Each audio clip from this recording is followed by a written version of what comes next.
Bonjour à tous, bienvenue à chacun d'entre vous qui êtes venus ici dans cette salle et puis bienvenue à tous ceux qui nous suivent par Internet et je vous encourage à suivre ces présentations les unes après les autres. Elles se suivent les unes derrière les autres pour essayer d'ouvrir notre compréhension biblique en ce qui concerne la fin des temps. Nous avons regardé la dernière fois, encore une fois, comment répondre à cette question, mais où est-ce qu'on s'en va ? On avait regardé la dernière fois ce qui se passait et ce qu'on pouvait voir depuis le balcon des Écritures.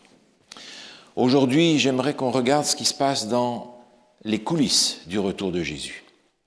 On a vu la dernière fois un panorama, un grand panorama. Les détails ne nous étaient pas donnés, mais nous avons dans les Écritures beaucoup plus de précision et de détails, en particulier dans les prophéties bibliques. Et le livre de Daniel, ainsi que le livre de l'Apocalypse, nous permettent d'avoir des précisions sur la manière dont le scénario biblique va se dérouler à la fin des temps. Nous avons déjà regardé le livre de Daniel en partie.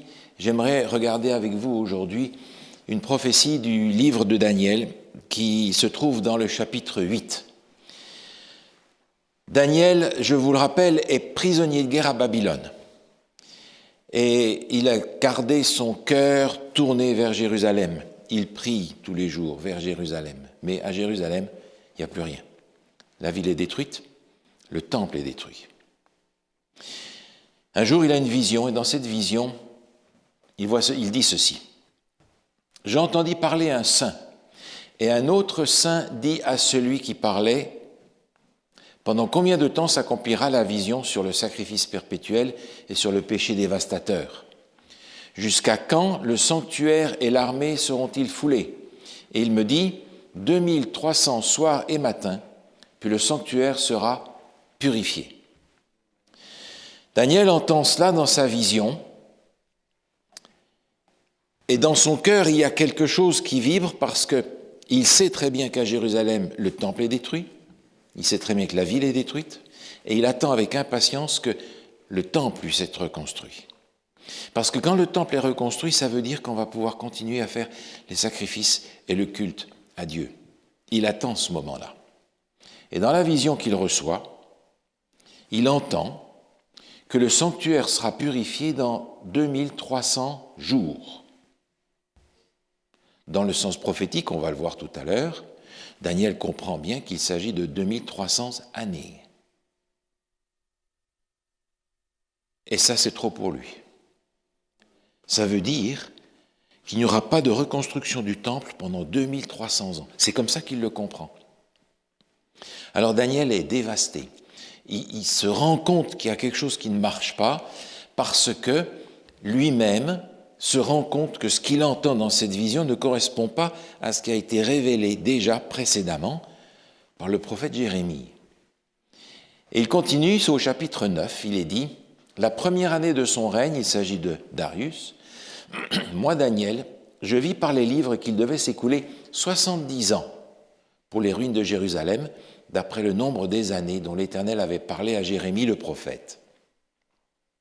Je tournai ma face vers le Seigneur Dieu, afin de recourir à la prière et aux supplications en jeûnant, en priant, en prenant le sac et la cendre. Seigneur, écoute, Seigneur, pardonne, Seigneur, sois attentif, agis, ne tarde pas par amour pour toi, mon Dieu. » Il y a, au début du chapitre 9, Daniel, une prière extraordinaire. On n'a pas le temps de la lire ensemble, mais je vous propose de lire cette prière qui est dans le livre de Daniel au chapitre 9. Les premiers versets sont une des plus belles prières de confession, de repentance que l'on peut trouver dans les Écritures.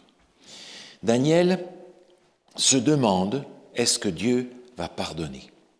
Alors il vient avec supplication, il jeûne, il prie et il implore Dieu, Seigneur, pardonne, sois attentif, agis. Et il se demande comment cette prophétie de Jérémie va se concilier avec ce qu'il a entendu et qu'il n'a probablement pas compris. Il s'en rend compte. 70 ans pour la déportation à Babylone. Et il entend dans sa vision 2300. Qu'est-ce qu'on va faire avec ça? Alors, il continue, il écrit dans le chapitre 8. « Moi, Daniel, je suis resté affaibli et malade durant plusieurs jours. Puis je me suis levé pour m'occuper des affaires du roi, mais j'étais effaré à cause de la vision et je ne la comprenais pas. » C'est pas dur. Cette vision l'a rendu malade. Ça a bouleversé tout ce qu'il y avait dans son cœur.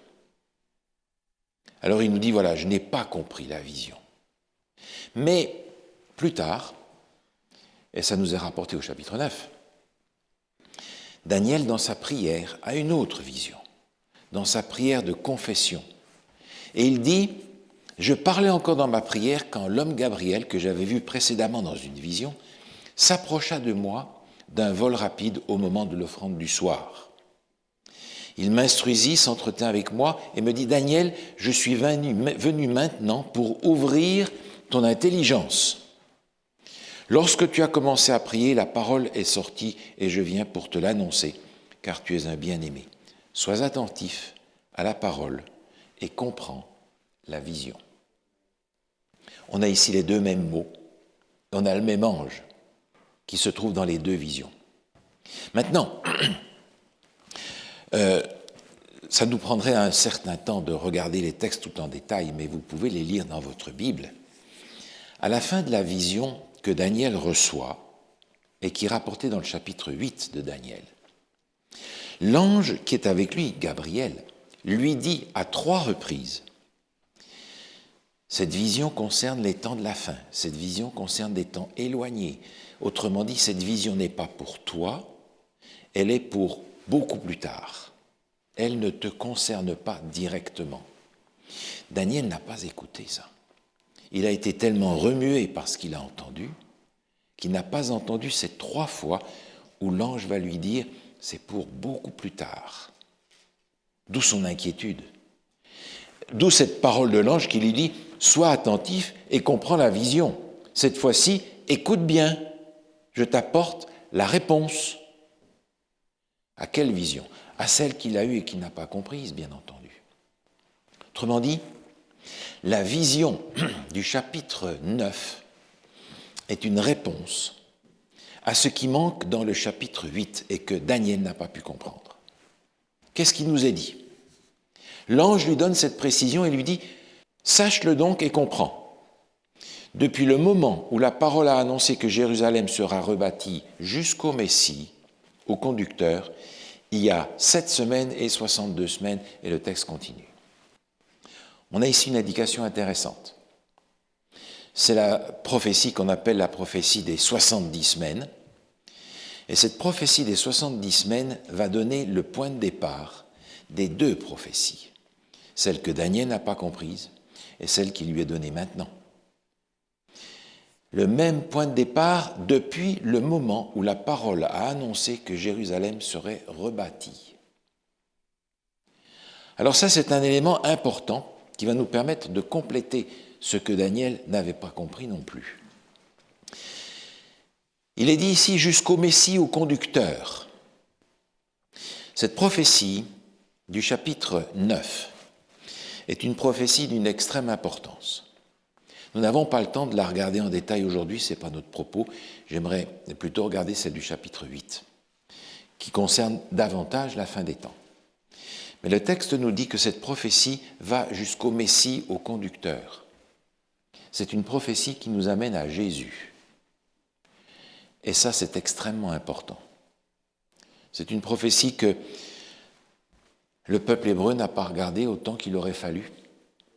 C'est une prophétie qu'il nous faut regarder aussi et savoir que dans l'Ancien Testament, les prophètes ont reçu de la part de Dieu des instructions qui permettent de savoir quand Jésus devait venir. Extrêmement important. Alors nous avons besoin de comprendre comment interpréter les durées dans le sens prophétique. À plusieurs reprises, Dieu va donner la clé. Et on a ici 2 textes, on pourrait en prendre d'autres encore, mais je prends le texte de Nombre et d'Ézéchiel, où il est dit « De même que vous avez mis 40 jours à explorer le pays, Vous porterez la peine de vos iniquités 40 années, une année pour chaque jour, et vous saurez ce que c'est que d'être privé de ma présence.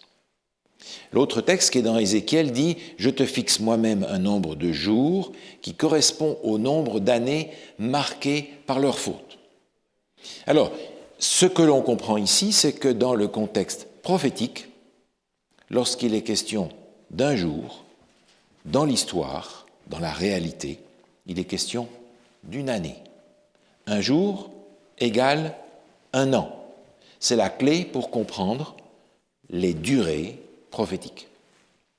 Un jour égale un an. Ce n'est pas compliqué. Ce qui veut dire que, quelle que soit la durée qui nous est donnée, que ce soit en semaines, que ce soit en mois ou que ce soit en années, la première chose à faire, c'est de convertir tout en jours. Et quand on a le nombre de jours, on a automatiquement le nombre d'années.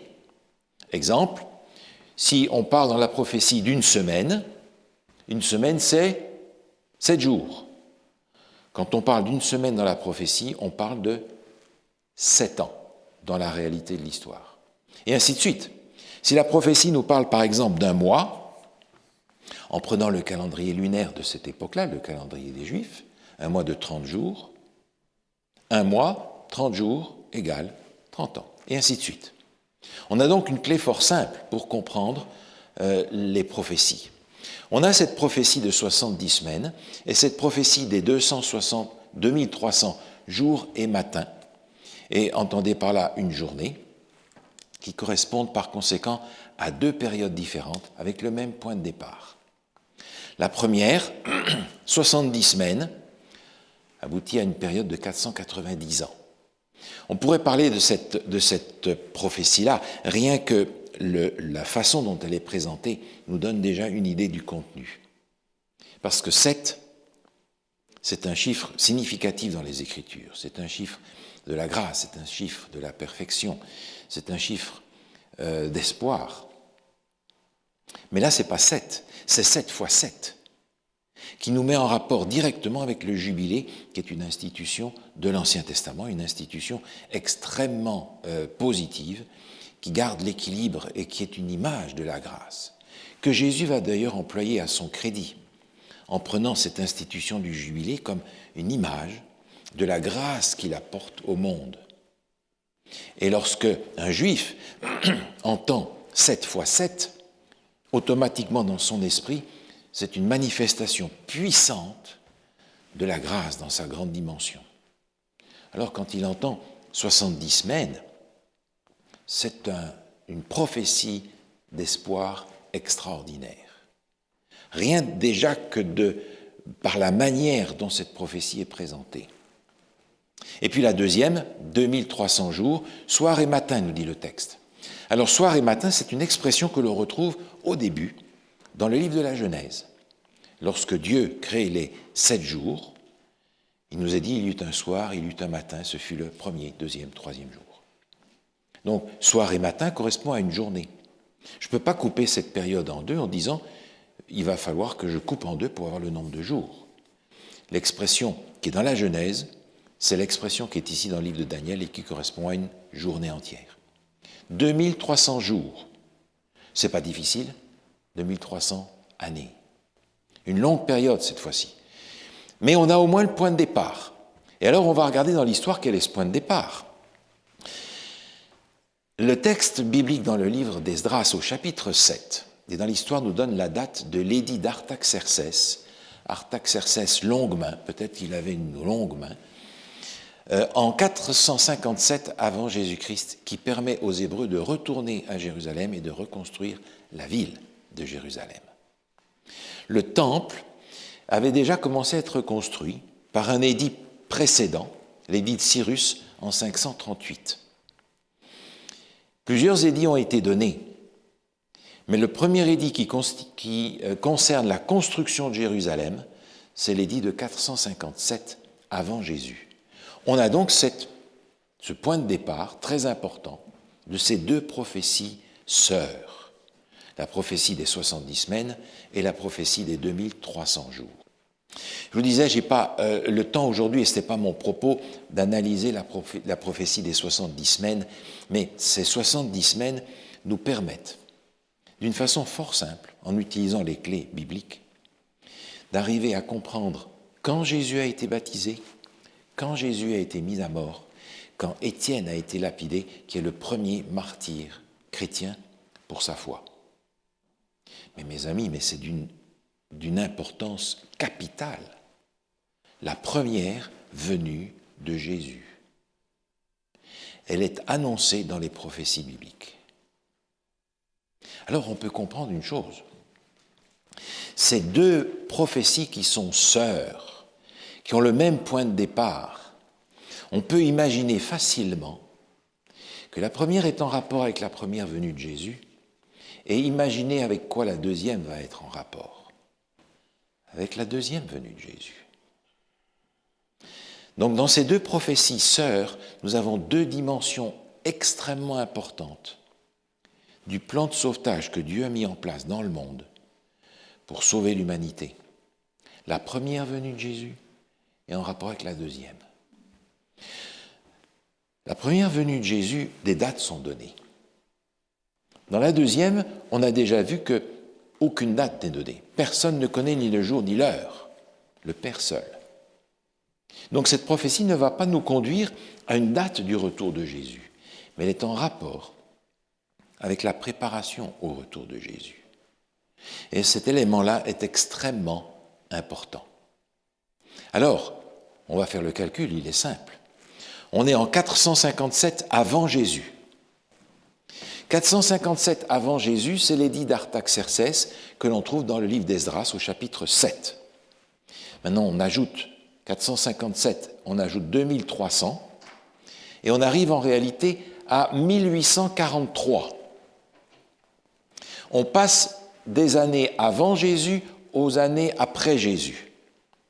Pour que le calcul soit juste, il faudra simplement rajouter une année. Parce que quand on fait le compte mathématique, on passe toujours par le zéro. Dans le temps, il n'y a pas eu d'année zéro. L'année est moins 2, moins 1, plus 1, plus 2. Donc pour que notre compte soit juste, il faudra qu'on rajoute une année et on arrivera en 1844. C'est ce qui est indiqué ici, 1843 plus 1 pour que le compte soit exact. Autrement dit, la fin de cette prophétie nous catapulte jusque dans les années 1800. Ça, c'est plus proche de nous déjà que 457. Ça nous parle d'un temps qui est quand même beaucoup plus proche du nôtre. Mais la question se pose, quel sanctuaire a été purifié à ce moment-là? Parce que à Jérusalem, il n'y a plus de temple. Le temple de Jérusalem a été détruit par les Romains en l'an 70. Il n'y a plus de temple à Jérusalem. Alors, quel est le temple qui reste? Le seul temple qui puisse rester, c'est celui que Dieu avait montré à Moïse en vision et qui est dans le ciel. Il n'y en a pas d'autre. Alors, comment est-ce que la purification du temple dans le ciel peut-elle se faire? Comment cette purification du temple dans le ciel peut-elle se faire en 1844? Parce qu'en 1844, il ne s'est rien passé sur la terre. Le livre de Daniel va nous dire comment le sanctuaire dans le ciel va être purifié. Au chapitre 7, il est dit « Je regardais pendant que l'on plaçait des trônes. Et l'ancien des jours s'assit. Son vêtement était blanc comme la neige et les cheveux de sa tête étaient comme de la laine pure. Son trône était comme des flammes de feu. 1000 milliers le servaient, 10 000 millions se tenaient en sa présence. Les juges s'assirent et les livres furent ouverts. »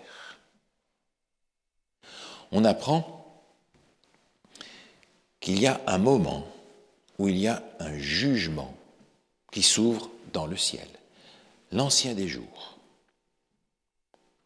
Et ce moment correspond à ce qui est connu dans l'Ancien Testament comme la fête des expiations. Et cette fête retrouve son pendant à la fin de cette période de 2300 jours. Comment est-ce que le ciel va être purifié? Comment est-ce que le sanctuaire céleste va être purifié? Par un jugement. Mais jugement, on n'aime pas ça. Alors on fait tout ce qu'on peut pour passer à côté d'un jugement. Mais le Nouveau Testament nous dit quelque chose d'important. Dans 2 Corinthiens chapitre 5, l'apôtre Paul nous dit « Car nous devons tous comparaître devant le tribunal de Christ, afin que chacun reçoive selon le bien ou le mal qu'il aura fait étant dans son corps. » Nous devons tous comparaître devant le tribunal de Christ. Alors, il y a une petite chose qu'il faut éclairer ici et qui est encore une source malheureusement de confusion pour beaucoup de gens. Le mot jugement, dans le langage de la Bible comme dans le français, ce mot-là est utilisé pour plusieurs choses différentes. Le mot jugement est utilisé pour le procès, quand on passe en cour, jugement. Le mot jugement est utilisé pour la peine qui est infligée au condamné, jugement. Et le mot jugement est utilisé aussi lorsque cette peine va être appliquée. Donc le même mot va être utilisé pour des choses différentes. Et il est donc important de savoir à quoi on fait référence. Et on apprend ici que nous allons devoir tous comparaître devant le tribunal de Christ. Dans l'Ancien Testament, la notion de jugement, contrairement à la façon dont nous le vivons, nous, aujourd'hui, est quelque chose d'extrêmement heureux et positif. Dans le psaume 98, par exemple, il est écrit ceci. « Poussez vers l'Éternel des cris de joie, vous tous, habitants de la terre. Faites éclater votre allégresse et chantez, que la mer retentisse avec tout ce qu'elle contient, que le monde et ceux qui l'habitent éclatent d'allégresse, que les fleuves battent des mains, que toutes les montagnes poussent des cris de joie devant l'Éternel, car il vient pour juger la terre.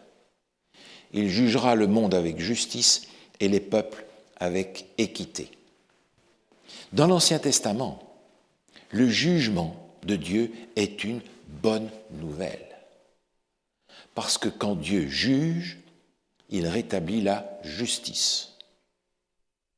Et on comprend qu'un jugement soit nécessaire parce que, avant que Jésus revienne, il va falloir savoir qui Jésus vient chercher. Qui vient-il chercher quand il revient? Pour ça, il faudra qu'il y ait un jugement. Et ce jugement va se déployer devant l'univers entier et permettre de savoir qui a reçu Jésus comme son sauveur et qui ne l'a pas reçu. Et c'est là que se trouve la bonne nouvelle. Parce que jugement ne veut pas dire condamnation. Elle veut dire condamnation pour celui qui n'a pas accepté son sauveur, pour celui qui n'a pas d'avocat. Mais pour celui qui a accepté Jésus comme son sauveur, le jugement, c'est le moment où il va être publiquement devant l'univers réhabilité comme fils et fille de Dieu pour toujours. Mais ça, c'est une bonne nouvelle. C'est en rapport avec la venue de Jésus, parce qu'effectivement, si Jésus revient, qui vient-il chercher? Le jugement est donc nécessaire. Et on apprend dans le Nouveau Testament que ce jugement est tout aussi bonne nouvelle dans le Nouveau que dans l'Ancien. L'apôtre Jean écrit ceci. « Mes petits enfants, je vous écris ces choses afin que vous ne péchiez point.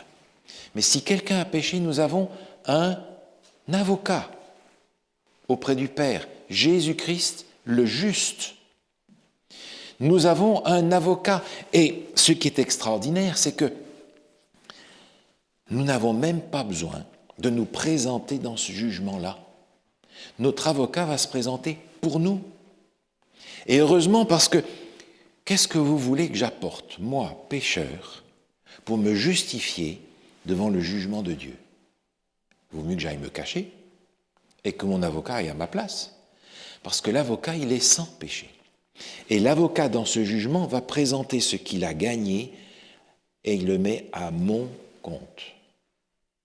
Dans ce jugement, Jésus va présenter son sacrifice et le mettre à mon compte, m'en faire bénéficier il vaut mieux que j'aille me cacher et que je laisse le Christ faire ma défense tout seul. Et c'est encore mieux que ça, parce que le Nouveau Testament est clair, c'est Jésus qui le dit dans l'Évangile de Jean, au chapitre 5. Il dit « Le Père ne juge personne, mais il a remis tout jugement au Fils ». Autrement dit, dans ce jugement-là, j'ai un avocat et le juge, c'est le même. Vous imaginez, vous passez en cours, vous avez votre avocat qui est là, il vous fait signe, tout va bien. Vous regardez en face pour voir le juge, c'est le même. Et il vous fait un coup d'œil.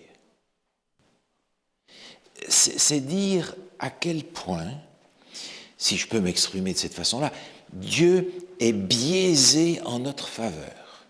Si vous passez en cours et que l'avocat et le juge, c'est la même personne, qu'est-ce que vous avez comme chance d'échouer? Quelle chance est-ce que vous avez d'être condamné? Aucune. Aucune. Et c'est la situation dans laquelle nous sommes.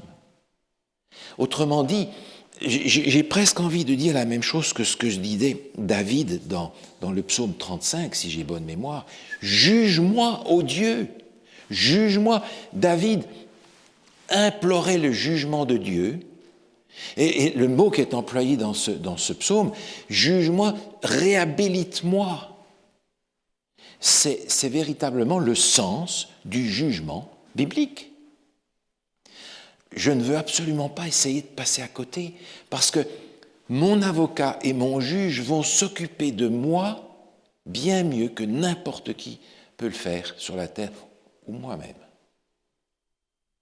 Alors je loue le Seigneur de ce qu'il y a dans le ciel un jugement dans lequel Dieu veut me réhabiliter pour toujours comme son fils, sa fille. C'est une partie de cette bonne nouvelle de la fin des temps. Est-ce que Jésus, je l'ai accepté comme mon avocat? Est-ce qu'il est mon sauveur? Est-ce qu'il s'occupe de moi? Ou est-ce que je prétends m'occuper de moi-même tout seul? Le Nouveau Testament, l'apôtre Paul nous rappelle qu'il n'y a donc maintenant aucune condamnation pour ceux qui sont en Jésus-Christ. Et vous voyez là la différence. L'apôtre Paul ne dit pas qu'on ne va pas passer dans le tribunal. Il nous dit que de ce tribunal, on va sortir justifié, gracié, pardonné, sauvé. Pas de condamnation. Pour qui? Pour ceux qui sont en Jésus-Christ. Pour reprendre l'expression qui est dans l'épître de Paul aux Colossiens, pour ceux qui sont cachés en Jésus-Christ devant Dieu. Dieu regarde et ne me voit pas, il voit Jésus à ma place. Mais c'est extraordinaire. Dieu voit Jésus à ma place. Mais vous vous rendez compte? C'est l'expression d'un amour incroyable à mon égard, moi qui suis pécheur. Dans son épître, Jean disait « Celui qui a le Fils a la vie, celui qui n'a pas le Fils de Dieu n'a pas la vie. » Alors, la question pour moi est de savoir si vraiment ma relation avec Jésus fait de lui mon sauveur, fait de lui mon avocat. Et vous comprenez que répondre à cette question fait partie de comment est-ce que je me prépare pour le retour de Jésus. Et on retrouve encore une fois ici cette notion dont on a parlé précédemment, c'est-à-dire que je ne suis pas préoccupé de me préparer pour la fin du monde. Je suis préoccupé à me préparer pour rencontrer une personne.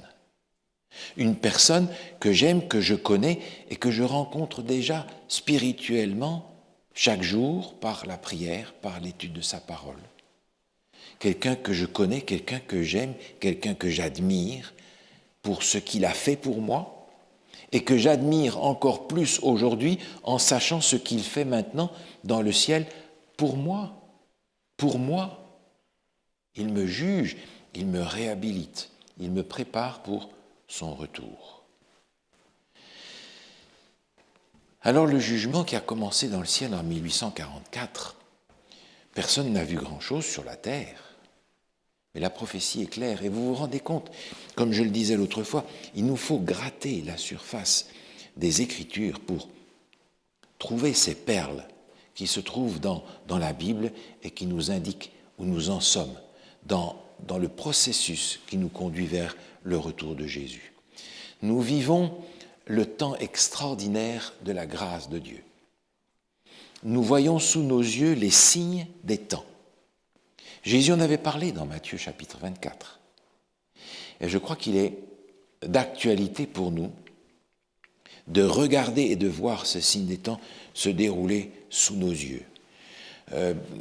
Si nous n'avons pas à l'esprit ce que la Bible nous dit à ce sujet-là, on va simplement voir une succession de catastrophes, de cataclysmes, de détraquements de la planète.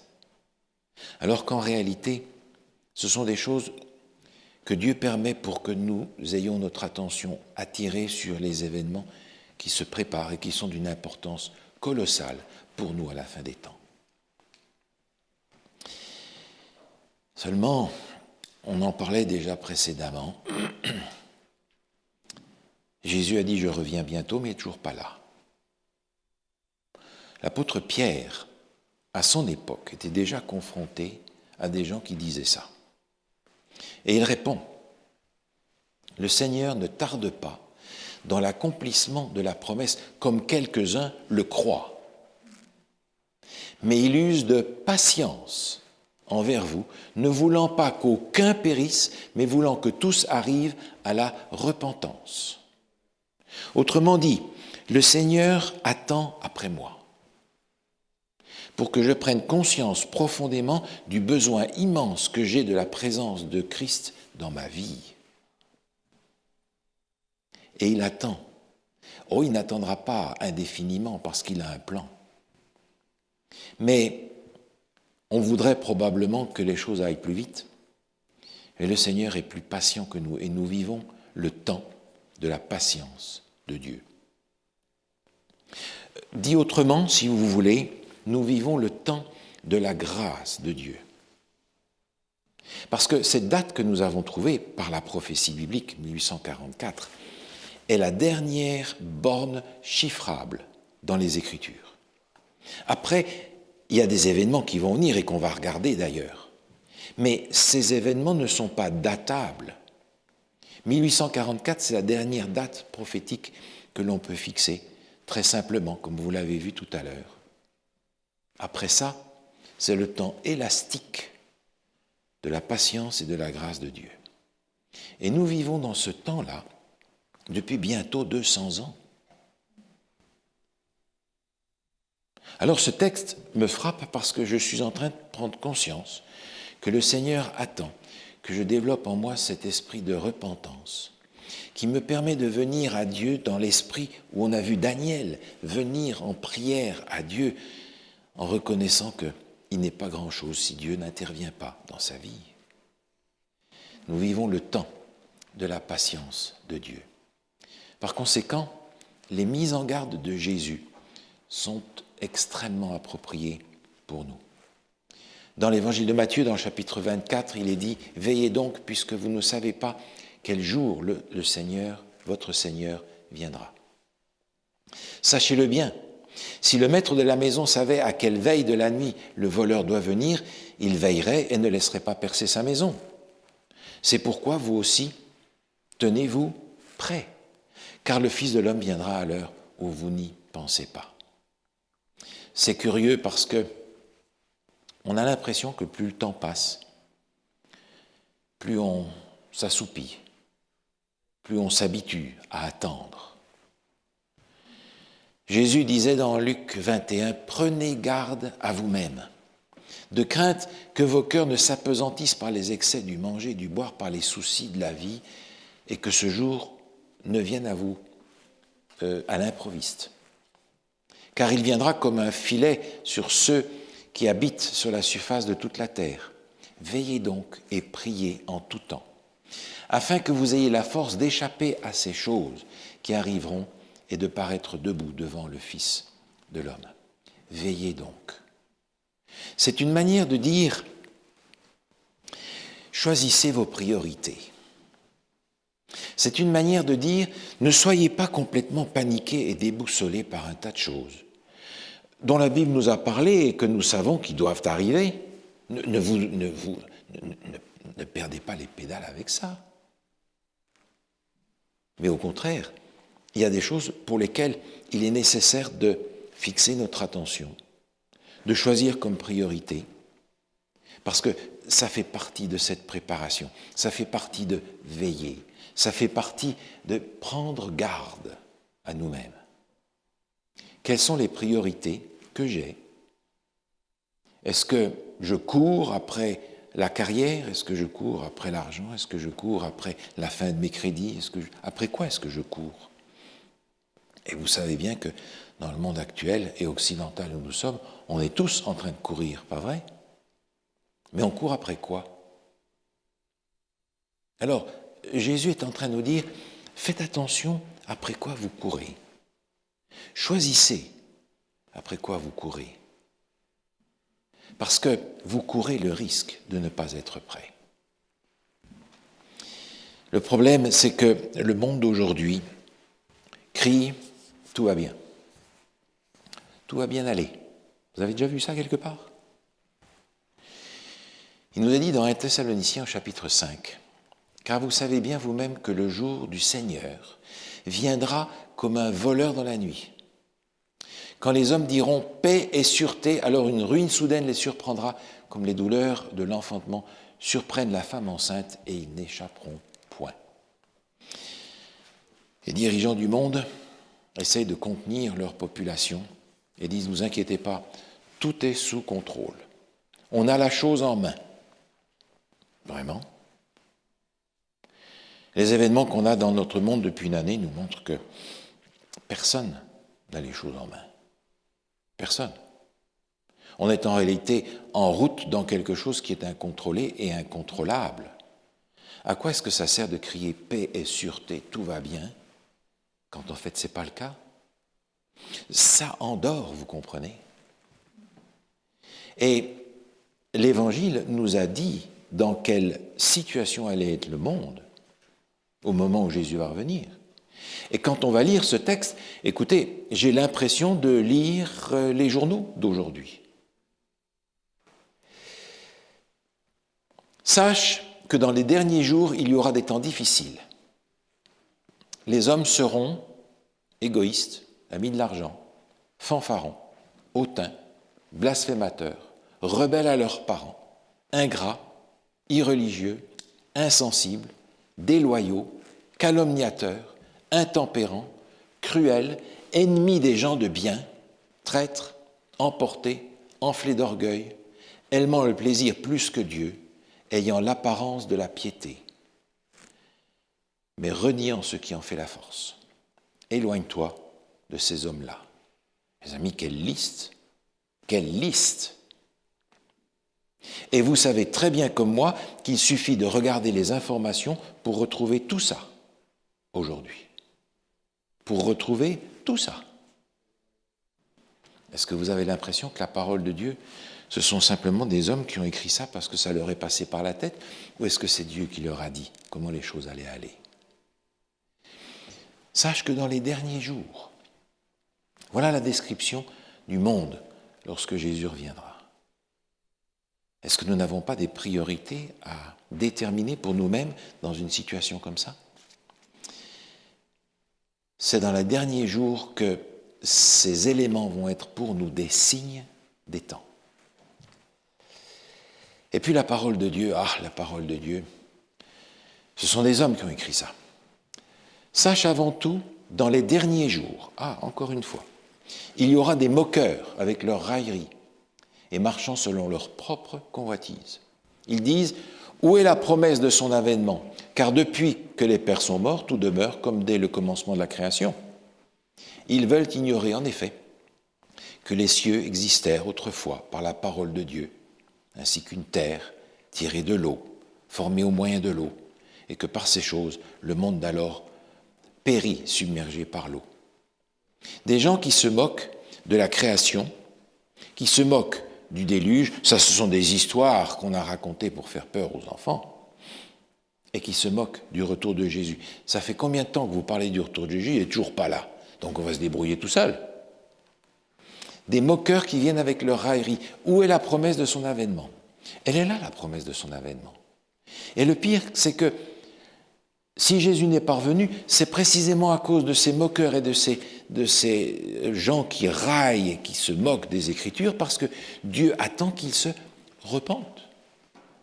Parce que Dieu ne voudrait pas qu'aucun soit perdu. On a donc dans les Écritures quelque chose qui nous parle de ce qui se passe derrière les coulisses. On a vu ce que l'on peut voir depuis le balcon des Écritures avec un grand panorama général. C'était la prophétie de Daniel, chapitre 2. Mais on apprend dans Daniel, chapitre 8, ce qui se passe dans les coulisses du retour de Jésus, c'est-à-dire des choses qu'on ne peut pas voir si on ne cherche pas en profondeur dans les Écritures. Et ce qui se passe dans les coulisses, c'est la préparation du retour de Jésus dans le ciel. Et je suis en train de me rendre compte que le ciel et tous ceux qui l'habitent est beaucoup plus préoccupé à se préparer au retour de Jésus que nous ne le sommes sur la terre. C'est un peu inquiétant. Je me rends compte en lisant les prophéties que le ciel se prépare, est en train de réaliser les derniers préparatifs pour que Jésus puisse revenir. Et je ne sais pas si le monde d'aujourd'hui sera davantage prêt pour la deuxième venue de Jésus qu'il l'a été pour la première. Alors il est important de savoir ce qui se passe dans les coulisses des Écritures. Et se préparer au retour de Jésus est sans aucun doute pour moi la priorité à avoir aujourd'hui. La fin du monde, c'est pas grave. Parce que la fin du monde, c'est l'annonce que le Seigneur va faire toutes choses nouvelles. Mais en attendant, la parole de Dieu m'invite à me préparer, à rencontrer mon Sauveur. Alors j'aimerais vous proposer qu'on prie ensemble, parce que cette préparation est importante. Seigneur notre Dieu, nous te remercions pour ta parole, pour les révélations de ta parole. Nous te remercions, Seigneur, pour tout ce que tu nous donnes de comprendre et que tu as révélé par tes prophètes pour que nous soyons éclairés à la fin des temps et en paix, sachant exactement que tu tiens toutes choses entre tes mains et que tu veux prendre soin de chacun d'entre nous. Seigneur, nous te remercions pour ton jugement. Nous te remercions de ce que tu es le juge et en même temps l'avocat de tous ceux qui t'ont accepté comme leur sauveur. Seigneur, donne-nous de choisir aujourd'hui les bonnes priorités qui nous permettent de nous préparer pour la rencontre avec notre Sauveur. C'est ce que nous te demandons en son nom. Amen. Ne manquez pas notre prochaine présentation. Nous avons besoin d'étudier dans les Écritures tout ce qui concerne la mort et la résurrection. Ça fait partie de la bonne nouvelle. Il y a dans les Écritures des choses extrêmement importantes que nous devons regarder ensemble et je vous invite à être présents. Merci, bonsoir et à bientôt.